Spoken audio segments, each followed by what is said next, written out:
Boa noite, irmãos. Que a paz do Senhor Jesus esteja com todos, amém? Os irmãos estão quietinhos aí, estão com calor? Obrigado, irmão. Parece que os irmãos estão com calor hoje. Eu convido os irmãos para abrir a Bíblia no livro de Marcos, capítulo 5. Livro de Marcos, capítulo 5.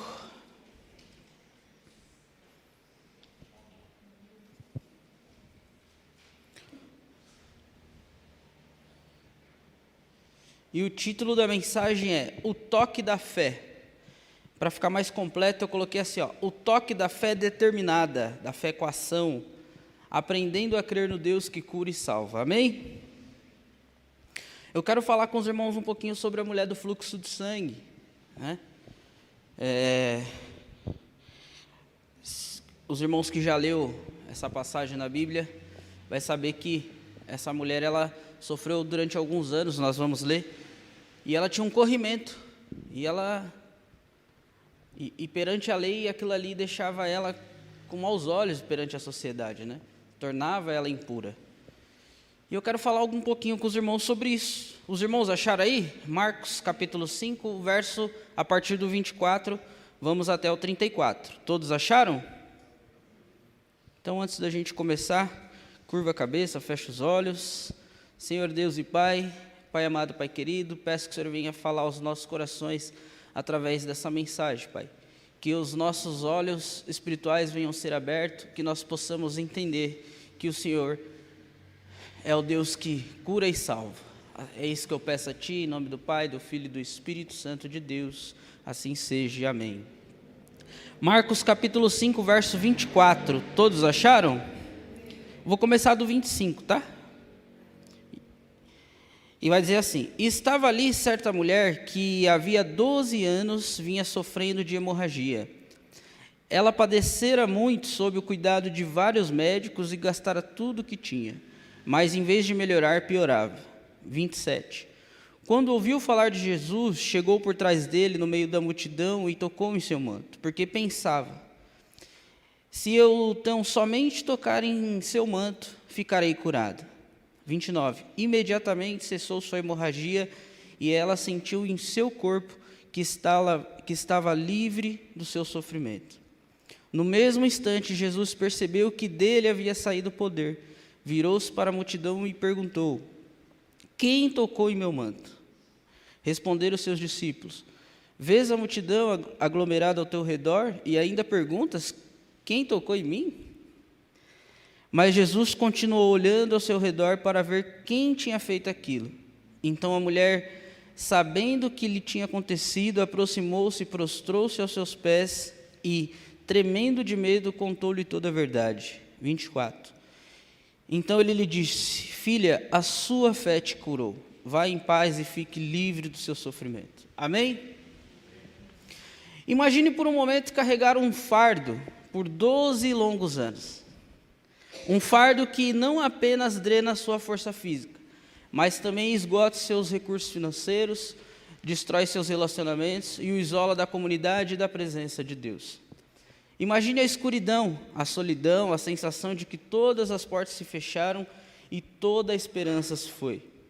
Muitos de nós, em diferentes áreas de nossas vidas, conhecemos esse sentimento de desespero prolongado, essa impotência diante de circunstâncias que parecem intransponíveis, que parecem não funcionar. É nesse cenário de profunda aflição que encontramos a história de uma mulher anônima. A Bíblia não vai falar o nome dela. No Evangelho de Marcos, uma narrativa que brilha como um farol de esperança. A história dela, registrada em Marcos 5, não é apenas um relato de cura milagrosa. É uma lição profunda sobre a natureza da fé e o caráter do nosso Deus. E ao mergulharmos nessa passagem, aprenderemos com a jornada desta mulher que a fé determinada, a fé com ação em Jesus Cristo é o caminho para a cura completa e a salvação restauradora. E eu anotei alguns pontos aqui, fiz algumas anotações. E o ponto 1 é: a determinação que supera as barreiras. E está lá no verso do 25 ao 27. E eu vou ler para os irmãos. Vai dizer assim: E estava ali certa mulher que havia 12 anos vinha sofrendo de hemorragia. Ela padecera muito sob o cuidado de vários médicos e gastara tudo o que tinha, mas em vez de melhorar, só piorava. Quando ouviu falar de Jesus, chegou por detrás dele, no meio da multidão, e tocou em seu manto. O texto nos apresenta uma mulher em um estado de completo desespero. Alguém já se encontrou assim? Desesperado para resolver algo, precisando de uma ajuda, né? De uma luz no final do túnel. E aí tomamos uma atitude desesperada, essa mulher. Para entendermos a profundidade de sua determinação, precisamos primeiro compreender a dimensão de seu sofrimento. Era um sofrimento multifacetado. Primeiramente, ele era físico. Por 12 anos, uma hemorragia incessante a consumia. Por 12 anos, ela sofria de algo que era visto, que as pessoas conseguiam ver, que ela via. Era algo físico. E em segundo lugar, financeiro. Em segundo lugar, financeiro. Ela havia despendido tudo quanto tinha com médicos, mas em vez de piorar, ficava pior. Então veja só, o sofrimento que essa mulher do fluxo de sangue tinha, nós podemos dividir eles. O primeiro era físico, era visível. O segundo era um sofrimento que estava consumindo os bens dela, o dinheiro que ela tinha, as economias que ela guardou, o dinheirinho suado, a moedinha. Estava consumindo porque ela queria a cura, ela precisava que alguém a curasse. Então ela gastava. Medidas desesperadoras. Por fim, e talvez o mais devastador, é o terceiro, né? Que era o seu sofrimento social e espiritual. De acordo com a lei em Levítico 15, lá vai falar algumas coisas sobre homens e mulheres que eram impuros diante da sociedade. E uma das impurezas era isso, você ter algum tipo de secreção, vamos dizer assim. No caso dela, sangue, né? Mas lá fala de algumas coisas, tanto para homem quanto para mulher. E se você tivesse nessas condições, você era impuro. Você não podia ter contato com nada, com ninguém, tinha que se isolar, tinha que se lavar. Era assim que funcionava. De acordo com a lei em Levítico 15, sua condição a tornava ritualmente impura. Isso significava que ela vivia em constante isolamento. O período da pandemia veio e nós tivemos que ficar reclusos, né? Foi fácil? Não foi fácil. Mas muitas pessoas conseguiam ficar reclusos com seus familiares. Mas e aquele que mora sozinho? Tinha que ficar recluso sozinho. Essa mulher ela não tinha opção. A única coisa que ela poderia fazer era ficar reclusa mesmo. Porque quando as pessoas sabiam da situação dela, todos já a condenavam. Ninguém queria ter contato com ela. Porque se tivesse contato, se tornava impuro. E aí eu coloquei algumas coisas. Ela não podia abraçar seus filhos, vamos dizer que ela tivesse filhos, seus familiares, sentar-se à mesa com sua família, ou entrar no templo para adorar. Tudo e todos que ela tocasse se tornariam impuros. Ela era uma pessoa excluída da sociedade e em sua mente separada de Deus. Essa situação dessa mulher. Contudo, no versículo 27, uma mudança ocorre. O texto diz que ela ouviu falar de Jesus. Ela ouviu falar. Em meio, eu coloquei a sua noite escura da alma, né? A sua aflição, uma notícia, um testemunho sobre o carpinteiro de Nazaré acendeu uma faísca de esperança. Ela ouviu falar. Olha, tem o Jesus que faz milagre, ele cura, ele dá vida, ele traz alegria, ele ressuscita. Ela ouviu falar de Jesus, que ele era um santo. A esperança não nasceu do vazio, mas da revelação, ainda que parcial, de quem era Jesus. E essa esperança gerou uma fé com ação. Porque quando ela ouve falar de Jesus, ela já tinha gastado dinheiro, ela já tinha corrido atrás de médicos, e nada resolvia a situação dela. E quando ela ouve falar de Jesus, ela fala: há jeito para mim. Se eu só tocar na roupa dele, se eu só tocar no manto, na orla do manto, serei sarada, serei curada. Eu vou atrás. Quem é esse Jesus? Se fala, eu vou. Ali nasceu uma fé. Mas não só nasceu uma fé.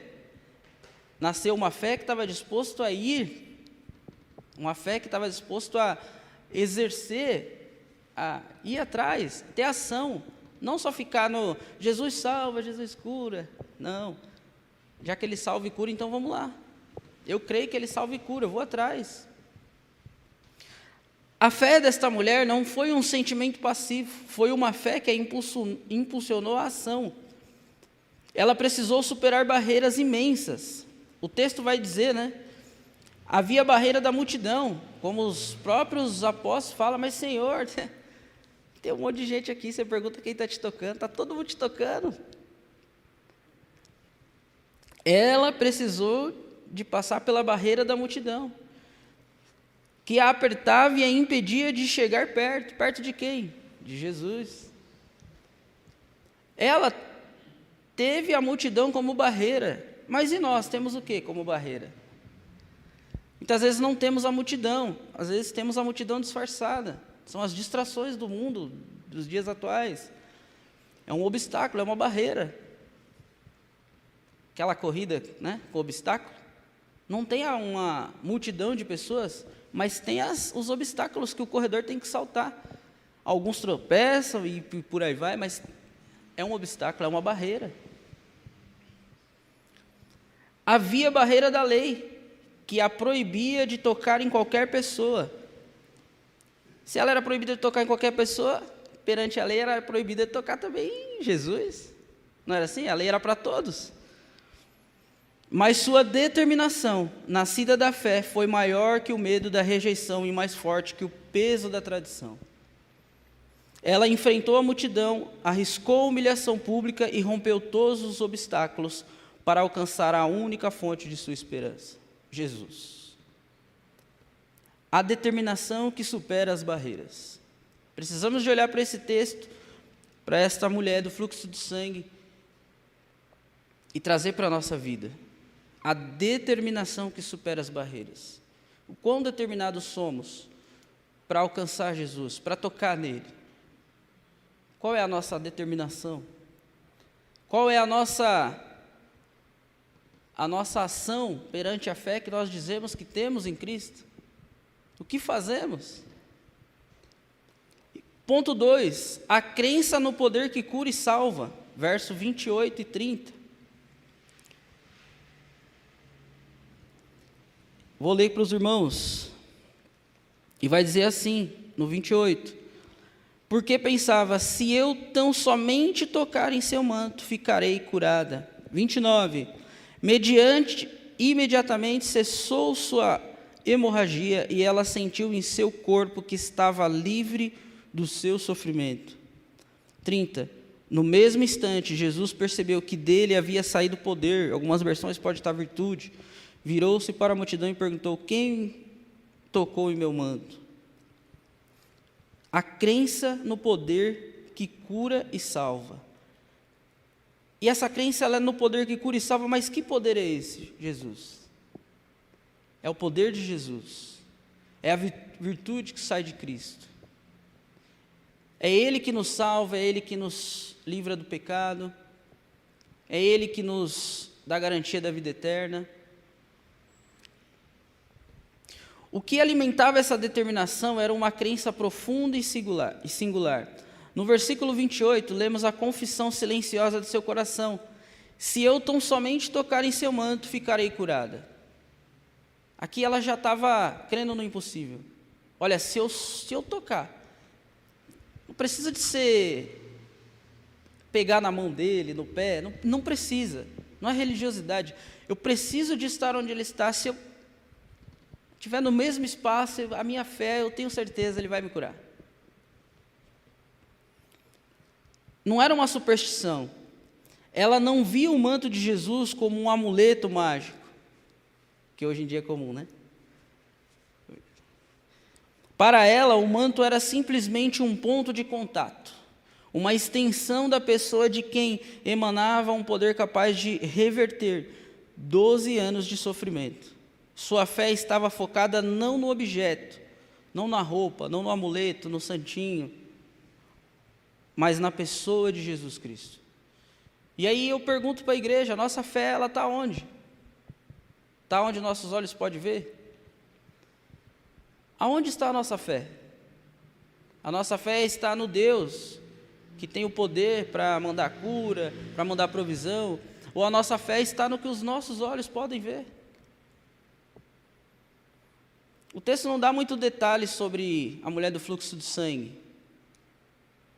Podemos pensar várias coisas dela. O texto só diz que ela gastou muito dinheiro e que ela sofria 12 anos. Podemos acreditar que ela não conhecia que era Jesus. Ela ouviu falar uma única vez e teve certeza que ele era capaz de curá-la.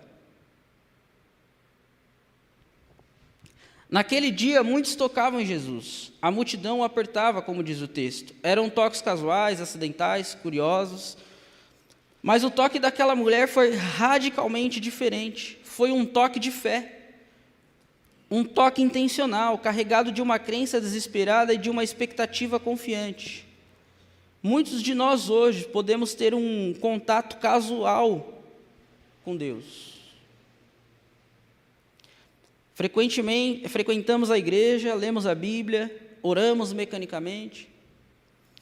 Mas a pergunta que ecoa desta passagem é: estamos realmente tocando em Jesus com a fé intencional desta mulher? Temos tocado mesmo em Jesus? Será que a nossa adoração, o nosso louvor, a nossa vida tem sido para adorar a Deus? Ou será que estamos que nem muitos da multidão que estava querendo ver se Jesus fazia alguma coisa mesmo, tentando tocar para, sei lá, para dizer que tocou, para postar uma selfie? A resposta divina a esse toque de fé é imediata e poderosa. No versículo 29, logo lhe secou a fonte do seu sangue. Assim que ela toca, o texto já diz, ela tocou, o milagre aconteceu. E no versículo 30, Jesus, conhecendo que a virtude, né, o poder que de si mesmo saíra, para e pergunta: quem tocou nas minhas vestes? A cura não foi um acidente, não foi um vazamento de poder descontrolado, foi uma transação divina, uma resposta direta do poder de Deus que foi ativado pela fé genuína daquela mulher. Jesus sabia exatamente o que havia acontecido. Jesus poderia ter deixado para lá. Jesus é Deus, né? Quando ela tocou, ele poderia ter deixado para lá. Fiz meu papel, vim na terra, estou curando, estou salvando. Mas ele quis saber quem foi. Que alma aflita é essa que chegou diante de mim, desesperada, clamando por ajuda? Quem foi? Quem é? Jesus sabia quem era ela? Eu creio que sabia. Ele é Deus. Ele sabia o que estava acontecendo. Mas ele queria revelar o autor. Ele queria revelar o autor e o princípio por trás daquele milagre. Ele queria olhar para aquela mulher e falar assim: olha, quem te salvou, a sua fé te salvou. Não foi porque você tocou no manto, foi a sua fé. A sua fé fez com que o milagre acontecesse. Ele tinha que mostrar para ela isso. Afinal de contas, ela já tinha procurado vários médicos, várias ajudas, ser humano, pessoas, vamos dizer aí, qual que é o médico hoje mais bagaça que tem aí no mundo? Ela tinha procurado esse médico. E ele tinha feito talvez tudo que a medicina da época podia fazer para curar ela, e não teve cura. E bem provável aquele médico deve ter falado o nome dele. eu sou médico fulano de tal. Se você for curada, toma o meu cartão, me indique.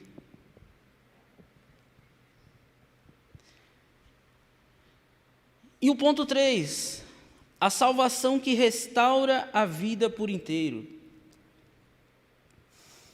E aí eu pergunto, né? Se ela tivesse passado com os médicos que ela passou da época, e ela tivesse sido curada ali da sua hemorragia, do seu sangramento que ela tinha, ela teria tido a vida restaurada por inteiro? Ela teria sido salva? Teria ido morar com Cristo na eternidade? Ela teria essa possibilidade? Ela teria essa alegria de caminhar com Cristo?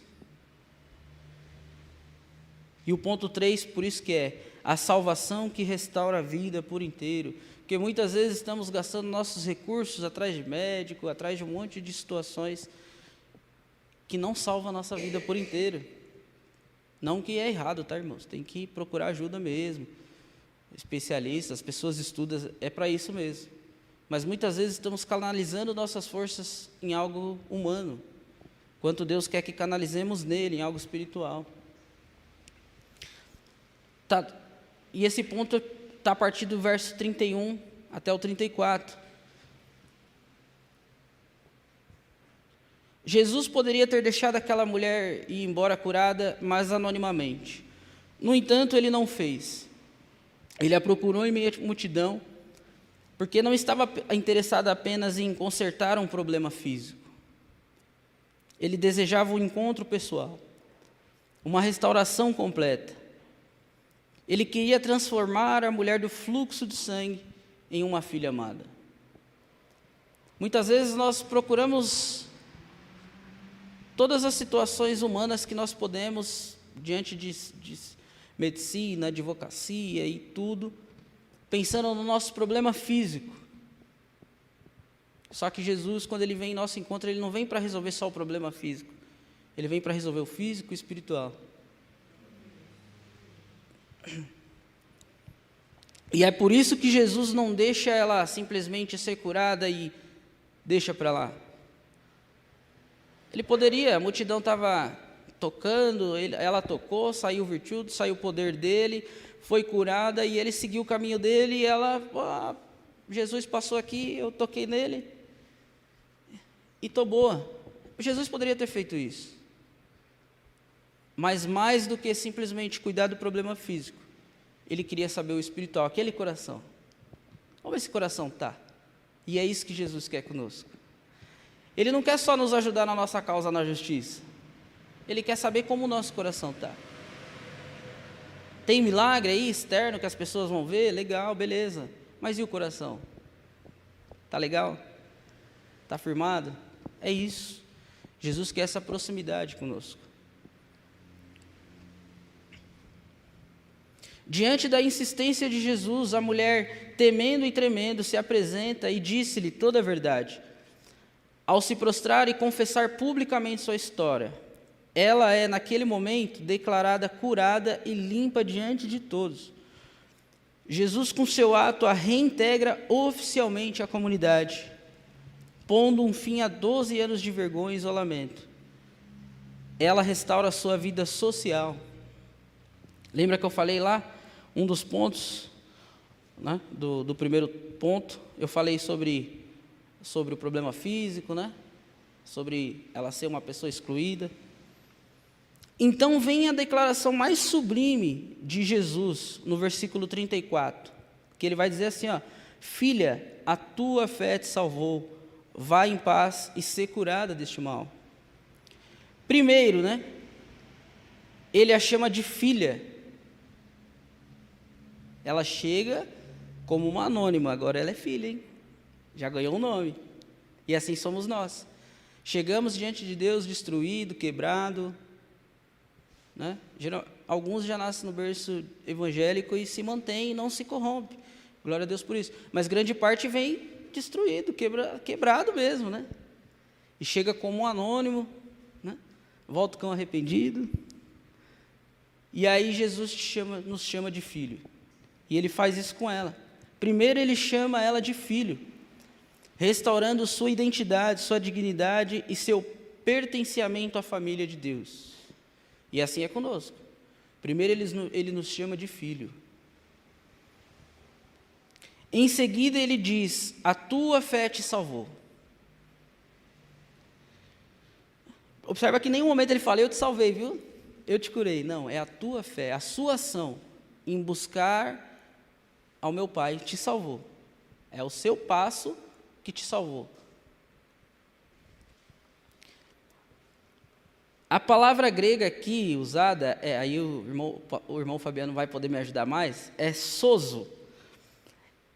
É rica em significado essa palavra. Ela pode significar curar, mas seu sentido mais profundo é salvar. Então, a tua fé te salvou, a tua fé te curou, algumas versões está, né? A tua fé te salvou. A cura física que ela experimentou foi o sinal visível de uma ação espiritual muito mais profunda que ela recebeu naquele instante. Por fim, ele a envia em paz. Que ele fala: vai em paz. A palavra hebraica shalom, que está por trás do conceito, não significa apenas ausência de conflito, mas plenitude, bem-estar completo, harmonia com Deus.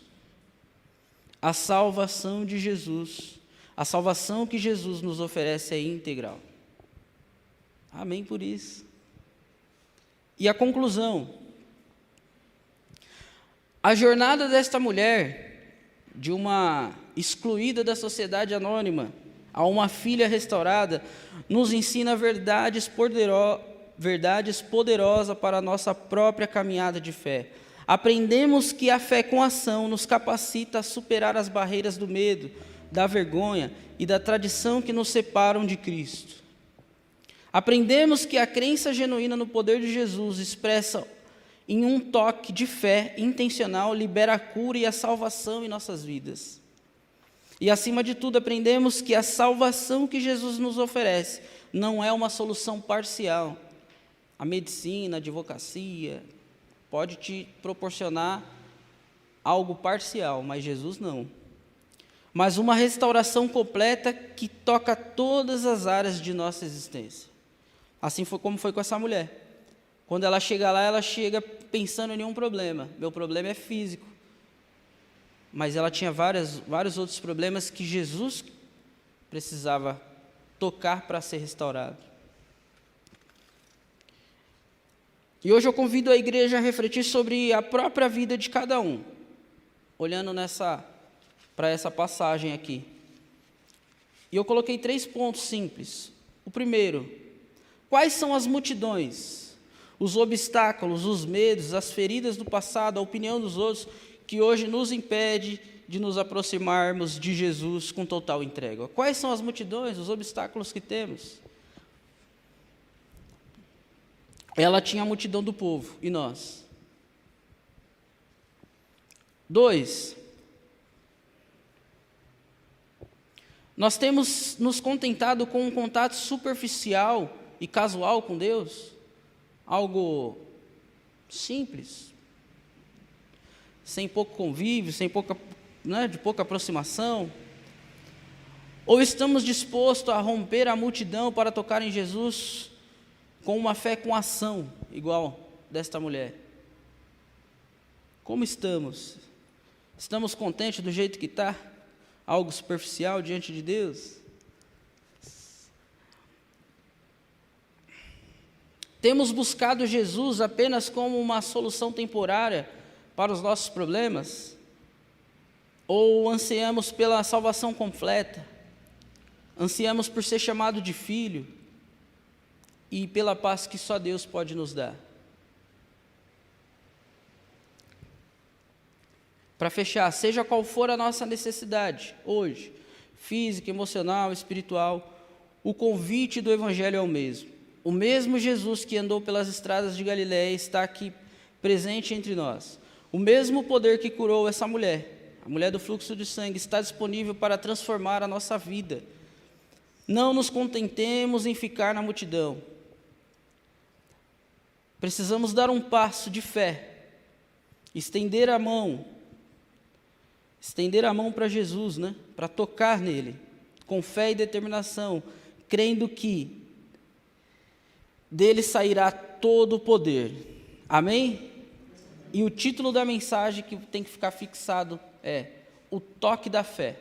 Para ser mais preciso, o toque da fé é determinada. Amém? Que nós possamos olhar para esse texto da mulher do fluxo do sangue e entender que o segredo para uma vida de cura é ir ao encontro de Cristo e tendo essa fé, mas não uma fé apenas falada, uma fé com ação, uma fé onde vá ao encontro de Cristo. Amém? Convido o pastor Rai, peço para os irmãos curvar a cabeça, fechar os olhos. Senhor Deus e Pai, Pai amado, Pai querido, agradeço, Senhor, por essa mensagem, Pai, a mensagem do livro de Marcos, capítulo 5, que fala sobre a mulher do fluxo do sangue. Pai, eu peço que o Senhor venha deixar essa mensagem gravada em nossos corações e que nós possamos usar como exemplo, Senhor Deus, como exemplo de fé, fé com ação, essa mulher, Pai, que o texto relata que ela tinha gastado recursos, que sofria por 12 anos, mas quando ela ouviu falar do Teu santo nome, ela foi atrás e ela tinha a convicção e a certeza de que só de tocar, estar perto do Senhor, ela seria curada. Pai, que nós venhamos ter uma fé, Senhor Deus, uma fé com ação e uma fé convicta de que o Senhor é o nosso Deus protetor, é o Deus que salva e que cura, Pai. Que nós saiamos daqui hoje com a certeza em nosso coração. É isso que pedimos a Ti, em nome do Pai, do Filho e do Espírito Santo de Deus, assim seja e amém. Amém?